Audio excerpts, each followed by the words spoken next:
Imagine a city floating on water. Temples of gleaming stone rose above sapphire canals. Golden towers pierced the clouds. Markets bustled with cacao, jade, obsidian, and hummingbird feathers. Priests in crimson robes whispered ancient prayers beneath sacred pyramids, while hearts were torn from chests to keep the sun alive. This was Tenochtitlán, the crown of the mighty Aztec Empire, a civilization so powerful, so feared, that it bent entire nations to its will. And yet, within just 2 years, this awe-inspiring empire would vanish.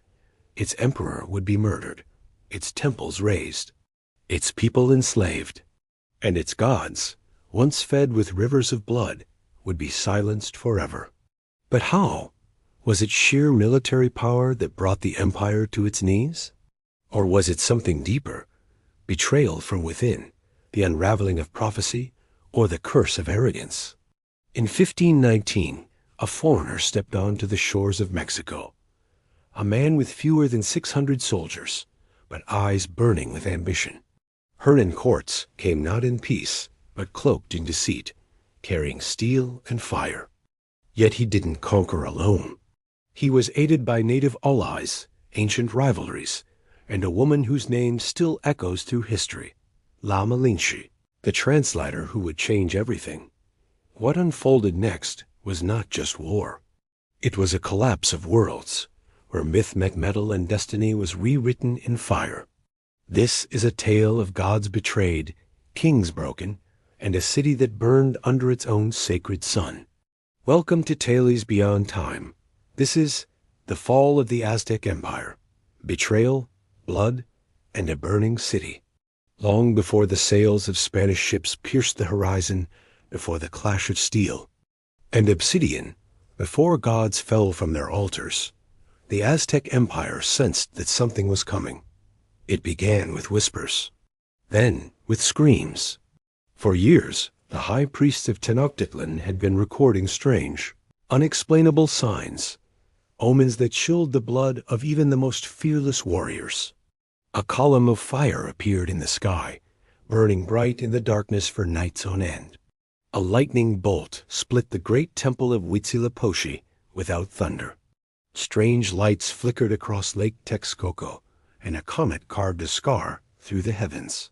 And then there was the voice. A woman's voice heard drifting in the night air, echoing across the city, crying, "My children, we must flee. The end is near." Some said was the goddess Cihuacotl, mourning in advance for her people. Others believed it was the sound of the empire's soul, screaming before the storm. The emperor, Moctezuma II, watched all this with unease. A devout ruler and seasoned general, Moctezuma ruled over a vast dominion of over 5 million people, stretching from ocean to ocean. He was the chosen of the gods, their voice, their will made flesh. But as the omens grew more intense, so too did his silence. Deep within the imperial palace, he turned to the sacred codices and consulted the priests. Their readings were dire. The gods were sending warnings. Some remembered the prophecy of Quetzalcoatl, the feathered serpent god who had vanished across the eastern sea centuries ago. It was said he would return one day, fair-skinned, bearded, and divine, to reclaim his throne and destroy the false order. And now, stories reached Tenochtitlan of floating mountains on the Gulf Coast, carrying strange, pale men dressed in metal, riding beasts no one had ever seen, horses. Moctezuma was torn between faith and fear. Was this the return of a god, or the beginning of the end? While the empire glittered on the surface, its foundations were cracked. The Aztecs ruled through conquest and terror. City after city had been absorbed into their growing dominion. Their neighbors, the Tlaxcalans, Totonacs, and countless others, lived in constant dread, paying tribute in gold, cacao, textiles, and blood. Every year, thousands of captives were marched up the steps of the Templo Mayor, hearts cut out to feed the sun, their bodies thrown down like broken offerings. The empire believed this sacrifice was sacred, that without blood, the world would fall into darkness. But for those who lived beneath Aztec rule, the fear became a smoldering hatred. Rebellions brewed in secret. Spies whispered to rival cities. The priests of foreign gods muttered dark prayers against Tenochtitlán. And so, as the stars trembled and a blood moon rose over the capital, Montezuma prepared, not for war, but for prophecy. He sent scouts to the coast. He offered gold to the strangers, hoping to appease whatever power they carried. But in doing so, he revealed what the gods had never intended to give away. The Aztecs had gold. They had cities. They had power. And courts, watching from the east, now knew exactly what was worth taking. The omens were true. The gods were silent. And death was sailing in with the tide. In the spring of 1519, a fleet of ships cut through the Gulf of Mexico, their sails like pale wings against the sky. To the people watching from the jungle shores, they looked like floating temples, unnatural and vast. But they carried no gods. They carried Hernan Cortés, and with him, the end of an empire. Cortés was not born into greatness. He was the restless son of a minor Spanish noble, clever but rebellious, ambitious to the point of danger. He wasn't the king's favorite, nor the church's champion. But he had something far more powerful, an unshakable hunger. He craved gold, glory, and conquest, and he was willing to burn anything to get them. Defying orders from the governor of Cuba, Cortés set sail with a small ragtag force, 11 ships, around 500 soldiers, a few cannons, and 16 horses, creatures the Aztecs had never seen. With him came soldiers of fortune, adventurers, and desperate men seeking paradise or plunder. What they would find was more than they ever imagined. After landing on the Yucatan coast, Cortés quickly realized that brute force alone wouldn't win him an empire. The terrain was harsh, the people numerous, and the Aztec world was ancient, complex, and deeply spiritual. But he had a weapon more powerful than steel or gunpowder: deception. As he moved inland, Cortés encountered the Totonacs, a people crushed beneath Aztec tribute demands. Their leaders whispered of cruelty, sacrifice, and endless tax. Cortés smiled. He told them the gods had sent him to free them, to end Aztec tyranny. They believed him. And so began the web of lies and alliances. But still, there was a wall he couldn't break: language. That changed when he met her. She was given as a slave, a gift among 20 women, her true name lost to time. The Spaniards called her Dona Marina, but history would remember her as La Malinche. She was no ordinary girl. Intelligent, poised, and fluent in both Nahuatl and Mayan dialects. She became the voice through which Cortés could speak, and the ears through which he listened. With her, he gained more than words. He gained insight. She told him of Aztec politics, alliances, rivalries, and fears. She told him of the emperor who feared the return of a god. And she told him of Tenochtitlan, a city of unimaginable wealth, power, and superstition. Cortés listened, and he began to plot a path through the serpent's coils. As he moved inland, his small force encountered the Tlaxcalans, fierce warriors and bitter enemies of the Aztecs. For days, they fought tooth and nail. Cortés lost men. His allies bled. But when he offered peace, he also offered something no one else had: revenge. The Tlaxcalans agreed, not because they trusted him, but because they hated Moctezuma more. Now, Cortés wasn't just a conquistador. He was a liberator, a divine emissary, a whisperer of war. And he knew how to make a point. In Cholula, a holy city aligned with the Aztecs, Cortés was welcomed with ceremony. But he claimed to learn of a planned ambush. Whether it was real or invented, what happened next would send a chilling message across the empire. He ordered a massacre. Thousands of unarmed men, women, and children were slaughtered in the temple courtyards. Blood ran through sacred plazas. The survivors fled in terror, spreading word of the merciless pale men who killed without warning and whose weapons thundered like the gods themselves. When Moctezuma heard what happened in Cholula, he broke. Terror took root in the emperor's heart. He sent envoys. He sent gifts of gold and jade, hoping to appease what he believed might be Quetzalcoatl returned, the god who had vanished to the east and promised one day to reclaim his kingdom. But courts saw the gifts for what they truly were, an invitation. And so, in November of 1519, the conquistadors reached the edge of Lake Texcoco. There, rising like a dream from the water, was Tenochtitlan, a city larger than any in Europe, shimmering with temples, towers, and floating causeways. Courts stood in awe. Then, with his army of 600 Spaniards and thousands of indigenous allies, he marched across the great causeway. The serpent had found the heart of the eagle, and Moctezuma, trembling with prophecy and doubt, welcomed him in. The moment Hernan Cortes entered Tenochtitlan, the fate of the Aztec Empire was sealed, though no one yet knew how. The city shimmered like a vision from another world. Canals flowed like blue veins between vast stone buildings. Gardens floated. Towers of white stone reached skyward. The great temple loomed, its steps soaked with centuries of blood. Cortes was awestruck. But behind his admiration was calculation. He had entered the belly of the beast, a city of over 200,000 people, defended by legions of warriors. His army, though armed with steel and guns, was a speck in the heart of an empire. And yet Moctezuma welcomed him.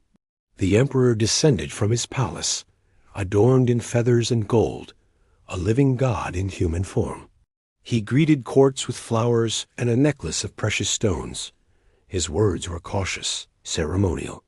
"We have been waiting for you," he said. Was it diplomacy? Was it prophecy? Or was it fear? Moctezuma had received signs, visions, and warnings. He had watched omens paint dread across the heavens. Now, standing before him, was a bearded man from the east, clad in metal, wielding fire, riding thunder-hooved beasts. Was this Quetzalcoatl returned to claim his throne? The emperor hesitated. And Cortes saw it. Within days of their arrival, the Spaniards were not just guests, they were occupiers. Moctezuma housed them in one of his palaces, offered them food, treasure, and guides. But Cortes didn't trust generosity. He wanted control. And so, he made a move as shocking as it was brilliant. He took the god-king hostage, under the guise of protection. Claiming he feared for Moctezuma's safety after a skirmish on the coast, Cortes marched into the royal palace, surrounded the emperor with armed guards, and placed him under arrest. It was unthinkable. To the Aztecs, Moctezuma was not merely a man, he was divine, the sun's chosen, the bridge between gods and mortals. But now, that god sat in his palace like a caged bird, issuing orders through clenched teeth, watched night and day by foreign eyes. To maintain the illusion of normalcy, Moctezuma continued to speak to his people. He insisted all was well. He told the nobles to cooperate. But rumors spread.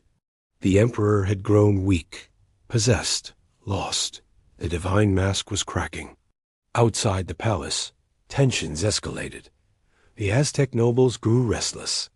The priests warned that the gods were angry, that sacred ceremonies had been interrupted, and the sun would demand vengeance. Cortes sensed the pressure. He had gained power, yes, but he was now a cornered lion, surrounded by warriors and a people who watched his every move. Then the unthinkable happened again. News reached Cortes that a Spanish fleet had landed on the coast, sent by Governor Velasquez to arrest him for treason. Cortes had left Cuba without permission. Now retribution had arrived. Leaving his deputy, Pedro de Alvarado, in command, Cortes took a force and marched back to the coast to confront his own countrymen.